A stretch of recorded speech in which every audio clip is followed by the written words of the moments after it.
Bien, buenas tardes. Vamos a tener la presentación editorial de un libro del doctor Marco Samaniego que se llama Cuencas Internacionales y Construcción del Espacio Fronterizo, Paradojas y Significados Futuros de una Relación. Una de las bondades del texto es que es de libre acceso, entonces cualquiera puede entrar a la página de la Universidad de Nuevo León y descargar el libro de manera gratuita y de manera abierta. Esa es una de las ventajas de este libro. Comenzaré yo con alguna breve, unos 10 minutos, algo así, de lo que para mí, por qué este libro es relevante para nosotros hoy. Y después ya pasaré el micrófono para que el autor del libro ahonde más sobre la presentación. Y comenzaré con una serie de noticias que encontré en distintos medios de publicación digital que aparentemente están dispersos en el tiempo, pero sobre todo en el espacio, y que el libro lo que hace es dar una visión y cómo están interconectados todas estas noticias. A ver, déjenos. ¿Ya? Bueno, esta dice, autoridades de Baja California y la SILA revisan acciones en materia de agua. La SILA, que es uno de los organismos que tiene pocos reflectores, pero que en gran medida determina la vida cotidiana de 40 millones de habitantes de esta zona planetaria.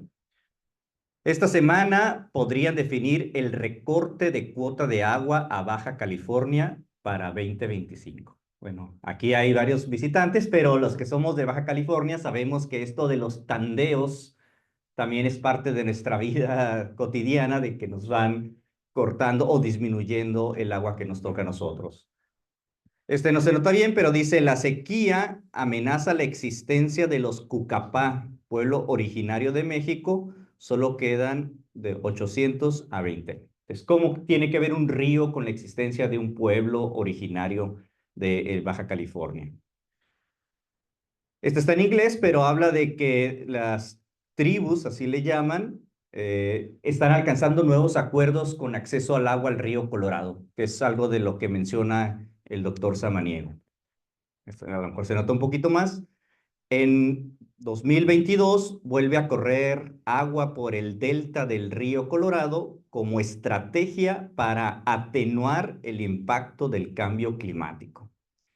Una siguiente dice, presionan Tamaulipas y Texas por agua de las presas de Chihuahua. ¿Qué tiene que ver Baja California, Chihuahua? ¿Qué tiene que ver la SILA, que tiene su centro en la Ciudad de México? Esta fue una conferencia de la que hablábamos hace un momento, donde se tituló en el Colegio de la Frontera Norte, Pueblo del Río sin Río, Derechos Fundamentales y Justicia Ambiental en el Delta del Río Colorado. Esta nota, es nuestra presa. La tensión crece en el río Bravo mientras México se atrasa con la entrega de agua.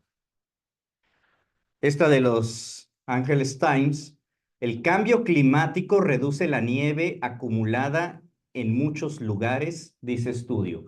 Y ya dentro de la nota aclara que se refiere sobre todo a la nieve que cae en las montañas de Colorado, de Wyoming. ¿Qué tiene que ver esta nieve que cae con nuestra vida cotidiana? Es lo que el libro intenta responder. Esta de proceso, la cervecera que se va de Mexicali, pero pelea por el agua. Esta de Constellation Brands, que fue una nota también importante y que tiene que ver con esta temática del libro.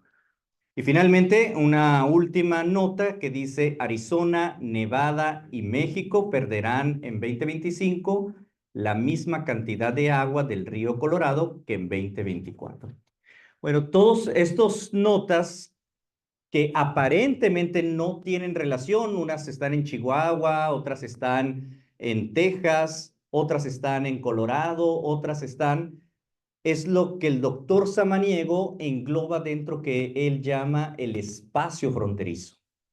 Justamente el miércoles hubo aquí una mesa sobre frontera, migración, y se entendía la frontera pues casi como una línea divisoria. En cambio, en el libro del doctor Samaniego, el espacio fronterizo adquiere otra manera de entenderse donde incluye todo esto.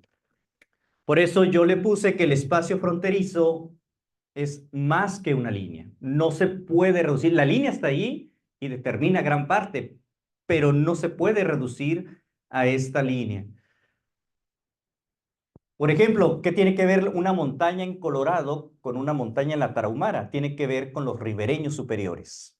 Para un afluente, la del río Colorado, las montañas de Colorado, las montañas de Wyoming, tienen que ver con el río Colorado, pero también la Sierra Nevada en la Tarahumara, de ahí son ribereños superiores con respecto al río Bravo. La presa Hoover, por un lado, que fue hecha con una manera de ver hacia futuro, cuando el agua estaba en una confrontación entre las conservacionistas y la presa de la Boquilla, que también fue relevante hace unos años, ¿no? Cuando los agricultores fueron a cerrar esa presa porque no querían otorgar el agua a Texas. Los indígenas Pimas y los indígenas Rarámuri, como estos ribereños que tienen derecho al agua y que durante mucho tiempo fueron excluidos. Estos no existen y que ahora ellos mismos están pidiendo sus derechos al río, como le llaman. Perdón, ciudades como Tijuana, como Denver, que están relacionadas también y que están no solamente por el río, sino por los tratados, por la historia, por las minutas, por el Compact de Santa Fe. Y finalmente el Valle de Mexicali y el Valle Imperial, que también son beneficiarias de estas aguas o obras de irrigación que en su momento transformaron el espacio fronterizo y que ahora en una idea a veces de querer volver a una naturaleza prístina que nunca ha existido, como que se quiere otra vez, abran las compuertas para que regrese ese estado de la naturaleza que teníamos antes, ¿no? Es el discurso que se está manejando actualmente. En este libro también hay una especial atención a la temporalidad o a la experiencia del tiempo que tenemos y queda muy claro que el pasado nunca es pasado. El pasado nunca queda atrás, el pasado está en el presente, está actuando en el presente y determina en gran medida nuestra vida cotidiana. Cuando nos bañamos, cuando lavamos nuestros platos, cuando abrimos la llave para regar las plantas, ahí están esos tratados, ya siguen actuando en nuestra vida actual. Tratados, pactos del pasado siguen actualmente, ya el doctor nos mencionará cuáles de ellos, quizá uno de los más importantes, el de 1944, enmiendas o minutas que se hacen recientes y que van determinando qué tanta agua vamos a tener durante tantos años, dependiendo de la accesibilidad. Y algo que se mencionaba cuando se firmaron estos tratados, se decía que los que firmaron los tratados no tenían conciencia de que podía haber escasez, sino que lo hacen en un ambiente de abundancia, de mucha agua, de mucha humedad. Pero la tesis del libro es que no, que efectivamente sí prevén justamente estos episodios de escasez de agua. Y dos términos que aparentemente son del pasado, pero que en esta reunión que les hablaba del COLEF de la semana pasada, volvieron a surgir estos términos de conservacionismo y preservacionismo. ¿Sí? ¿Qué hacemos con el agua? La encapsulamos en presas para que no se, entre comillas, desperdicie o dejamos que corra. En su momento, finales del siglo XIX, era porque Dios así lo tenía planeado, si hizo los ríos es por algo, y ahora son otros argumentos los que están ahí, pero finalmente es eso, que se abra todo y que se deje correr el río. Son términos, conceptos que no se quedan en el papel, es decir, no son conceptos de pluma, sino son conceptos que finalmente tienen su injerencia en la manera como se va transformando el espacio y cómo se va transformando nuestra vida cotidiana. Y el futuro tampoco está lejos, el futuro está aquí en el presente. La idea o el proyecto que tenemos hacia el futuro determina en gran manera cómo utilizamos el agua, cómo transformamos el espacio. Por ejemplo, si en un futuro se ve desde la perspectiva del antropoceno, que es uno de los conceptos que el doctor Samaniego incluye en su libro, pues las cosas se ven desde otro modo. Ya no es una historicidad meramente humana, sino es una historicidad planetaria. Entonces se ve el río como algo. No lo menciona el doctor Samaniego, pero incluso hay movimientos desde esta, planteamientos post-antropocénicos donde hablan de que los ríos son seres con derechos también.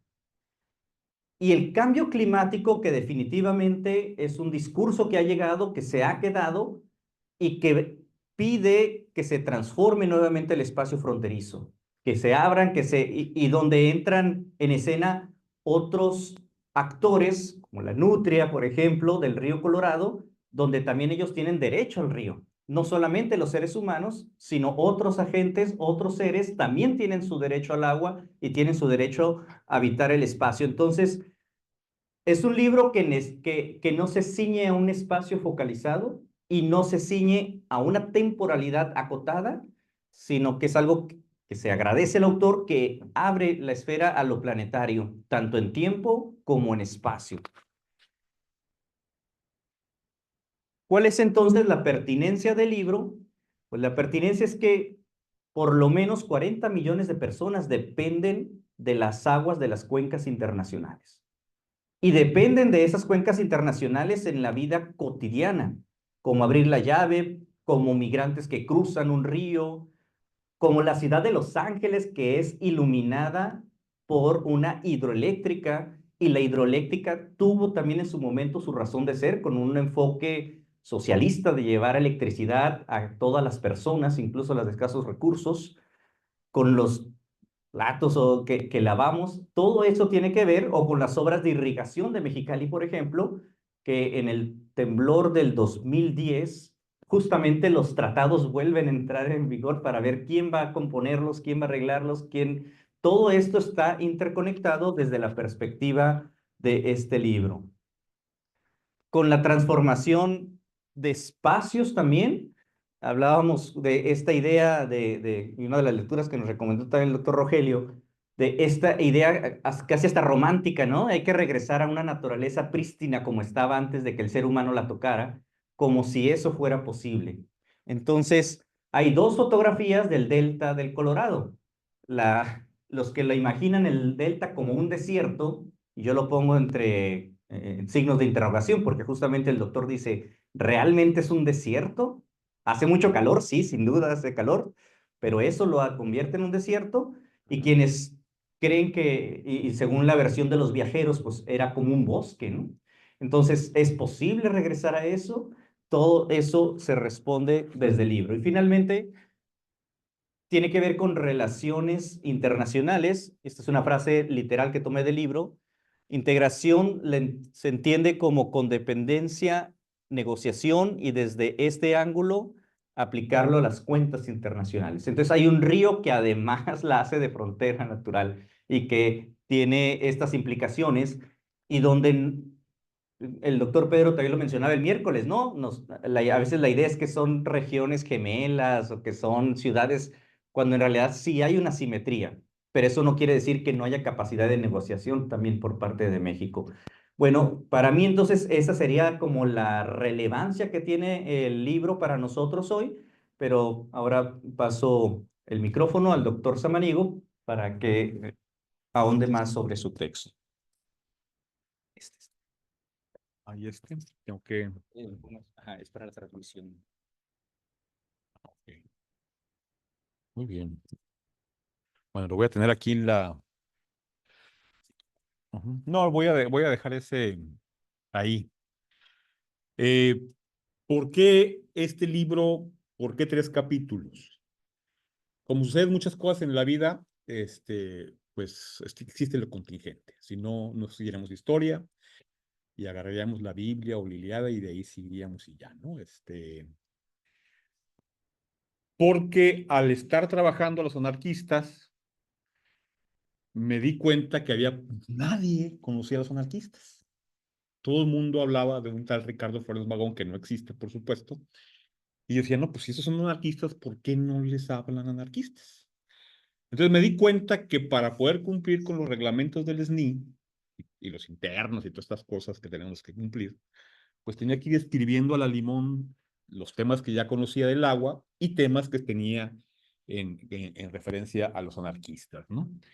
Entonces fui escribiendo 7, 8 capítulos que se publicaron en diferentes revistas sobre agua, sobre la Comisión Internacional de Límites y Aguas, sobre las relaciones tierra-agua, y al mismo tiempo iba haciendo los anarquistas. ¿Por qué? Porque me di cuenta de que en cada vez que mandaba un artículo me decían, tienes que decir que son los precursores.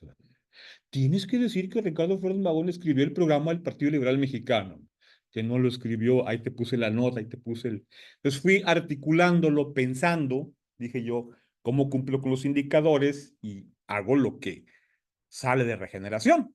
Entonces, este libro en realidad son 7, 8 capítulos, no tengo la cifra exacta, no la he sacado, y cuando se me propone por la Universidad Autónoma de Nuevo León publicar un libro más o menos con un tamaño indicado, es ahí donde decidí, bueno, voy a poner estos tres trabajos, los voy a articular y sobre todo en función del tema de los recortes de agua, ¿sí? Entonces hay otros 5 por ahí esperando rearmarse en un libro, ¿no? Y al mismo tiempo seguí avanzando con lo de los anarquistas y ahí aprendí que es muchas veces mejor mandarlos a revistas en Chile, en Argentina, en España, porque como ya no te van a preguntar lo mismo, pues los publican. Acá te dicen lo mismo. No, tienes que decir que, o tienes que citar a Jacinto Barrera. Pues estoy diciendo que es en contra de Jacinto Barrera. O sea, le estoy diciendo ahí, ¿no? Entonces, por eso la decisión y al mismo tiempo el recorte que hice para concentrarlo en el problema que vemos en la actualidad y que seguramente, y como lo hizo muy bien Gabriel, el maestro Gabriel, como lo hizo muy bien, bueno, como un tema de actualidad, pues tiene que ver con hace 450 millones de años y en los últimos 150 nos hemos puesto de acuerdo de diferentes formas y en los últimos 80 decidimos de acuerdo al Tratado de Aguas Internacionales de 1944. Los que sepan, bueno, esa fue mi tesis doctoral. Por eso, de alguna forma, esto es una continuación, ¿sí? Una continuación que no termina. Es decir, no termina. ¿Por qué? Porque esto que estoy haciendo aquí, pues es un acto que tiene que ver con hace 400 millones de años, ¿sí? Entonces, cuando me preguntan, sobre todo cuando me preguntan, ¿quiere decir que el agua que estoy usando ya fue usada? Pues tiene 400 millones de años usándose, ¿sí? Nada más, es todo, poquito, ¿sí? De diferentes maneras, pero se está usando. Y tú en tu cuerpo la estás reusando, que esa parte no la explico en el libro, pero espero en otro libro poderlo resumir. Tú en tu cuerpo lo estás reusando. ¿Por qué? Porque si no tomas agua en 4 días, te mueres, ¿sí? Te mueres, ¿sí? Acabó. No alcanzó a terminar la maestría porque no tomó agua en 4 días. O sea, ya, punto. ¿Sí? O sea, hay una razón, ¿sí? Por eso decidí tomar estos 3 capítulos bajo una razón presentista, que son los recortes, y explicar cómo en la larga duración, una decisión que tiene que ver con un temblor en Mexicali, en el año, bueno, en toda la zona de la falla de San Andrés, ¿qué implicaciones tiene un evento del año 2010 hacia el pasado y hacia el futuro? Por eso el libro habla del pasado, pero sobre todo habla del futuro. Porque, como lo dice el título, y para mí, pues el pasado y el futuro siempre están vinculados, o sea, no hay una separación. Nosotros, los historiadores, llegamos a creer insulsa e ilusamente que hay periodos. ¿Tú qué periodo trabajas? El porfiriato. Oh, no, qué maravilla. Sí, no, ya, ahí yo nomás hasta ahí termino. ¿Tú qué periodo trabajas? No, pues yo soy renacentista. Aquí acabamos de tener una mesa donde se habla de religión. ¿Y qué periodo es ese? de hace 2000 años, mínimo, porque se hablaban de Cristo, ¿no? Y si nos vamos por ese lado de la explicación, pues ¿cuántos años tiene? ¿Qué nos explica que un individuo tome una decisión de corte religioso? ¿Qué nos explica que nuestro cuerpo y nuestra vida esté relacionada todo el tiempo con el agua? Y ahí es donde el papel de la ingeniería hidráulica es lo que yo destaco mucho, que ya lo había hecho en la tesis doctoral, digamos, lo retomo y lo continúo, y el hecho de que las decisiones que se toman en torno a las cuencas internacionales, que son las únicas que tenemos para nuestra vida en la frontera México-Estados Unidos, y que abarca desde Colorado, desde Utah hasta ustedes, ahorita, tú en Michoacán, pero ahorita, ¿eh? Te bañaste, ¿no? Sí, ¿no? Entonces, sí. No necesariamente, ok, sí, ahorita, ¿sí? ¿Me explico? Implica todo esto un conjunto de acciones que están vinculadas con nuestro presente. Es decir, no hay pasado en el pasado, hay siempre pasado en el futuro. Y nosotros como historiadores seccionamos el tiempo porque nos conviene, porque podemos explicar, pero si tocamos el tema del agua, tenemos el problema de que no hay temporalidad. ¿Sí? No hay temporalidad, porque el tema de la vida no tiene temporalidad. ¿Qué es lo que en este libro no se trata? Y sí trato en el otro, que aparecerá en 2 pequeños tomos de 500 páginas, ¿sí? Espero que ya pronto. Es lo que no hay aquí es memoria. Lo que no hay es memoria social. Tiene que aparecer la nota en el periódico y la gente dice, ah, nos vamos a quedar sin agua. Y ya. ¿Qué va a pasar? Y ya, se acaba, se va. ¿Sí? Mientras que aquí se le plantea al lector, no, no nos vamos a quedar sin agua. Porque a los 4 días te vas a morir. ¿Me explico? No te puedes quedar sin agua. Algo está pasando siempre que permite la vida. Vamos a explicar historiográficamente e históricamente qué permite la vida.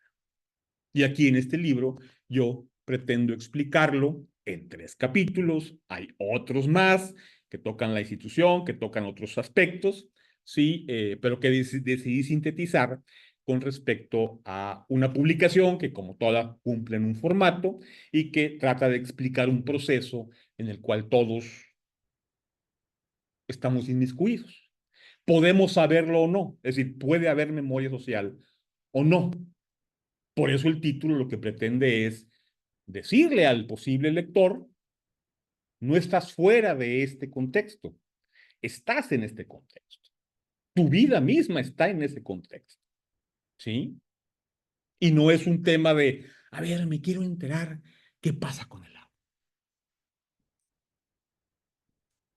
Pues pasa que respiras y por tanto la necesitas, ¿sí? Y si alguien no me cree, nos vemos en 5 días. En esos 4 días no tomen agua y no nos vamos a ver.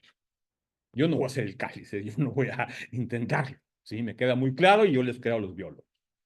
Por eso este libro pretende plantear además un tema historiográfico. Pretende que la geografía no es un área lejana, no es el teatro de la historia, no es, primer capítulo, marco geográfico, una montañita, 2 montañitas, un río. No, no es el ciclo ideológico. Baja el agüita, luego se evapora, y luego vuelve a las nubes, y luego baja. No, eso no existe. Está bien para cuando uno está en la primaria, en la secundaria, le explican a uno el ciclo hidrológico, y suena bien bonito, ¿no? Ustedes vean que en el ciclo hidrológico nunca estamos nosotros, y somos parte fundamental del ciclo hidrológico. Inclusive, a partir del siglo XIX, nos convertimos en el objetivo del ciclo hidrológico. Porque se empezaron a construir presas, se empezaron a construir acueductos, se empezaron a construir edificios, aquí están, y ahí está el agua. No hay agua porque se la quedaron los gringos. No, ahí la tienes. ¿Sí? Ahí está. El cemento, ¿con qué se hace? Ahí está. Ahí está. Yo veo bolsas de agua todo el tiempo. ¿Sí? Parte del ciclo hidrológico. Por eso, la invitación a leer este libro es también la invitación a leer que la construcción del espacio social y de la geografía va vinculada directamente a la acción humana. Por eso, al meter el antropoceno, no es solamente para ponerlo dentro de una moda historiográfica, si es que es moda historiográfica, en otros ámbitos sí está mucho más involucrado, sino colocarlo porque a final de cuentas el objetivo central, inclusive legal, de muchas de las acciones es precisamente, y aquí ni modo, así surge el término, podemos discutirlo, pero cuando menos usemos el término antropo como humanidad y no solamente en sentido masculino, ¿no? Y ese objetivo se cumple en los alimentos, se cumple en la higiene, se cumple en las células, se cumple en muchas cosas. Y es ahí donde yo pretendo inscribir este libro, gratis, además que pueden bajarlo por internet, ahí no hay ningún problema, inscribir este libro y el por qué tenemos que discutir constantemente el problema del espacio. Cómo el espacio nunca termina de estar fijo, controlado, no es un escenario, no va en la parte inicial de la tesis, sino que es activo, lo cambiamos y nos cambia, que es la única parte que rescato de Turner, ¿no? Lo único rescatable de ahí, ¿sí? Es decir, que siempre estamos modificándolo y al mismo tiempo nos está modificando. Por eso los invito a leerlo, a pensarlo y a leer a otros autores, sin duda, sí, que desde mi punto de vista revitalizan uno de los temas en los cuales es fundamental poner atención, como es el agua, y para nuestro caso, tan fundamental que vivimos entrelazados 60 millones de personas en las cuencas internacionales. Y nada más me refiero al Bravo y al Colorado. No estoy hablando del que nunca he podido avanzar por muchas razones, como son el San Juan y el San Pedro en Nogales y el río Tijuana. ¿Sí? Que ahí la forma de abordarlo es totalmente diferente. Y por andar con todo esto, y con los anarquistas y con todo lo de la frontera que ando ahorita, pero que en el río Tijuana tenemos otra lógica, otra problemática y otra visión de cómo el espacio se construye y lo que para nosotros puede ser normal, para otros significó un cambio en el espacio, un cambio, una adaptación e inclusive en muchos casos su desaparición. ¿Sí? Cuando yo pregunto por el estuario del río Tijuana, alguien lo mencionó ayer, yo me quedé a ver, ¿a qué le llaman estuario del río Tijuana? ¿Sí? Pues es el que está en San Isidro, o sea, Tijuana no hay estuario, ¿sí? Es el que está allá, ¿sí? Aquí no hay, no lo acabamos. Bendito Dios, como hacemos todos los tijuanes, no lo acabamos. Entonces, esas relaciones son las que trato de explicar, aunque con el río Tijuana sigo teniendo muchos pendientes. Y sería todo, no sé cómo ando en tiempo, pero Todavía supongo tenemos que... aquí algunos minutos. Si alguien quiere hacer algún comentario o alguna pregunta, hay un espacio para ello. Nadie quiere. Todo emocionante. Quiero aclarar que sí se volvió. Entonces ya estás en el ciclo, ya estás en el ciclo, ya estás, ya entraste. Bueno, si no hay. Ah, Jorge, a ver. Hay un micrófono, creo que. Ah, que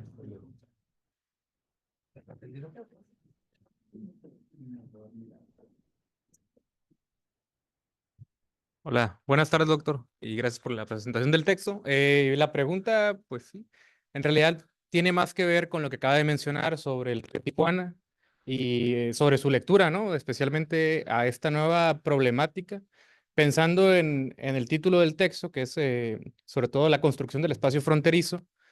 No sé si ha estado enterado al tanto de la nueva disposición, o no sé cómo se le llame, sobre las compuertas que ya instalaron del lado americano para limitar el flujo, ¿no? De las aguas principalmente residuales de Tijuana por el río Tijuana.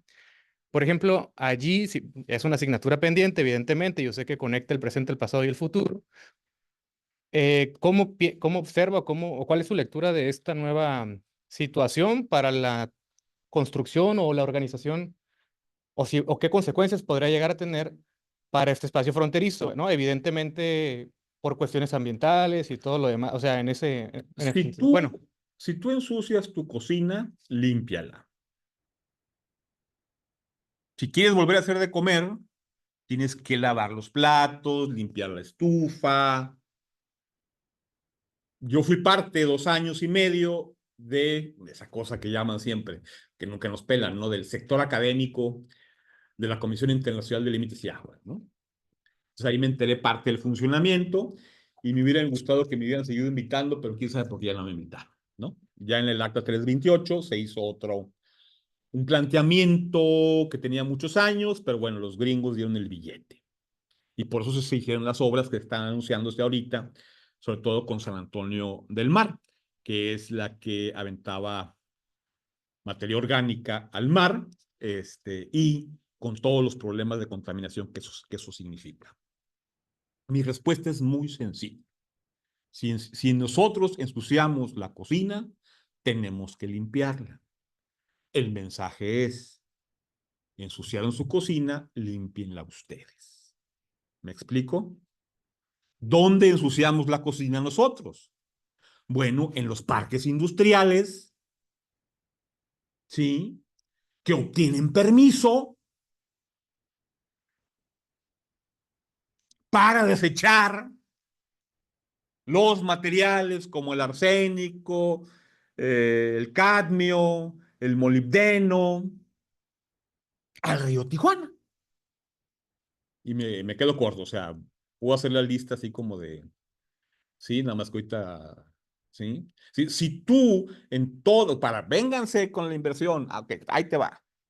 Oye, pero ¿cómo limpiamos aquí? No, no, tú no limpies, tú échalo al río Tijuana.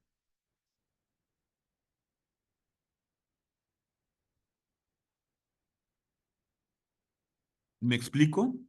Entonces, donde yo tengo información directita es, por ejemplo, el Parque Industrial Pacífico. Todo el mundo lo conoce. Si estuviera aquí Norma, pues Norma sabría más porque ella vive junto con Pegadito. ¿Sí? Bueno, Sony tiene salida directa al río Tijuana. ¿Me explico? No se nos vaya a ir la inversión extranjera. Pobrecitos japoneses. ¿Sí? Cada vez que veo ese libro, la importancia de los japoneses en Baja California. Y pusieron un capítulo que diga, ¿Sony empuerca todo el río Tijuana? Creo que no. ¿Sí? Creo que no. ¿Sí? Es decir, ¿qué contaminantes lleva? Pon la tabla periódica. Hay 60 los más contaminantes. Y llega el momento en que ellos dicen, no me pongo, bueno, sí me pongo del lado gringo, ¿verdad? Sí, sí me pongo. Me avientas basura todos los días. Me avientas materia orgánica todos los días. Tenemos derecho a aventarles 125 litros por segundo todos los días. Y ahí va todo eso. Y luego además le aventamos el cadmio, el selenio, que mucho de eso sale, no sé si de otros, pero sí sale del Pacífico, que todo el mundo sabe dónde está, creo, ¿no? Lo que están haciendo es decir, tú lo ensuciaste, límpialo. Lo mismo pasa en Nogales. Las plantas industriales, maquiladoras, han crecido, han hecho de Nogales una población de 200,000 habitantes y Nogales, Arizona, se ha quedado en 20, 25,000. El que emporcaba todo hasta los años 40 era Nogales, Arizona, con la fundidora. Marranero de los dos lados, igual que Nuevo Prieta y Douglas. ¿Sí? Nos dicen ellos, pongamos una planta de tratamiento y así como para... Tenemos un cochinero, hay que limpiar. La ponemos del lado mexicano. Se limpia en el lado mexicano. Y los gringos dicen, y me pasas el agua limpia y tú te quedas con otra agua limpia. Perfecto. Aquí estamos en otro nivel. Hay muchas más industrias. Limpiamos, ustedes pagan esa agua y también el impuesto del hotel ustedes pagan. No creas que pagan esa, ustedes, ahí está a la vista de todos, ahí está la planta Pitar del lado norteamericano. Ahí se limpia, ahí se regresa hacia México, se sube, allá está el tanque en la subida al camino a Playa de Tijuana, y luego de ahí se va limpia, se va a San Antonio del Mar, se ensuciaba de nuevo y luego iba al mar. 30 años así. ¿Me explico? Es decir, si no, y lo que tanto he dicho y dicho y dicho, si no hacemos conciencia de que el río Tijuana es otro problema, que no vivimos de él por la cantidad tan poquita que hay, pero en términos ecológicos y su impacto, pues seguiremos pagándoles a los gringos por limpiarnos el agua en la planta Pitar y parece ser que ya la vamos a regresar limpia al mar, porque ya se va a limpiar en la planta de San Antonio del Mar. Está por anunciarse que ya va a trabajar bien. Ya no vamos a aventar materia orgánica. Los tristes van a ser los pescaditos que de ahí se alimentaban, pero alguien tiene que morirse, ¿no? Si no, ¿sí? ¿Me explico? Y a lo mejor por eso no lo escribo. ¿Me explico? Porque dices tú, ¿qué tal si los de Morena se enojan? ¿Sí? ¿Me explico? Me explico, o sea, hay un problema, es semejante a el Río Nuevo en Mexicali. Es un problemón. El Tijuana no es el más contaminado del mundo. Es el Río Nuevo en Mexicali. Ahí cuando van por el CEAR a escuchar sus conferencias, a hablar de historia, o van al Poder Judicial a sacar al tío, al primo, no sé, pero ahí al Poder Judicial, o a la UABC, el edificio que se rompió ahí, todo el rollo, en el 2010 que se abrió así como, sí, así como la película de, de la falla de San Andrés, ¿sí? Bueno, ahí, todo lo que ustedes respiren ahí es el río más contaminado del mundo. Y cuando les llega Valle Imperial, les llega todo. La diferencia es que acá lo embovedamos, lo pusimos abajito, y los norteamericanos, ellos no embovedan los ríos, lo dejan abierto, pero pues ahí sale todo, todo, todo. Y ahí va todo lo de las industrias maquiladoras hacia el lado norteamericano y termina en el Salton Sea. Toda esa parte me falta escribirla, aunque ya la tengo aquí en la cabeza desde hace 8 o 9 años.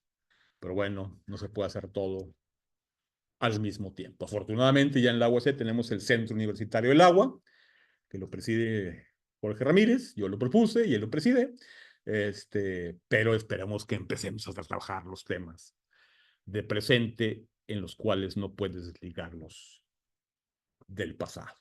El conservacionismo y el preservacionismo, el pleito del siglo XIX en Estados Unidos sigue ahí. Ahí está en el Atlético. Ese es ese viejo pleito, aunque hay que, sin duda, ampliarlo y crear memoria. Si no se crea memoria, pasa esto que sucede. Yo conozco esos problemas hace 10, 12 años, pero no hay una memoria social. Es ahí donde el historiador sí incide en políticas públicas, pero claro, cuesta un trabajo. O sea, simplemente el Centro Universitario del Agua lo propuse la primera vez en el 2014 y 10 años después, con otro nombre, también a lo mejor le puse un nombre muy feo, ¿no? Este, ahorita por fin. Y la intención es crear memoria social desde un historiador, ellos son ingenieros, pero no lo saben, se los he explicado, pero no lo entienden, desde el pasado, porque solamente así puedes cambiar el futuro, un futuro que sí tiene que ver con nuestro presente. Siempre. Y eso también está en la propuesta de este libro con los entornos del Colorado y del Bravo, del que todos los días vivimos 60 millones de personas y aquí hay veintitantas. Tampoco te escapas, Dianelina, por los días que tienes aquí. No te escapas. Son los días que es lo que permite que estemos aquí sentados, escuchándonos, tomando café, grabándonos y pensando el pasado que no se queda en el pasado. Espero no haberme alargado media hora.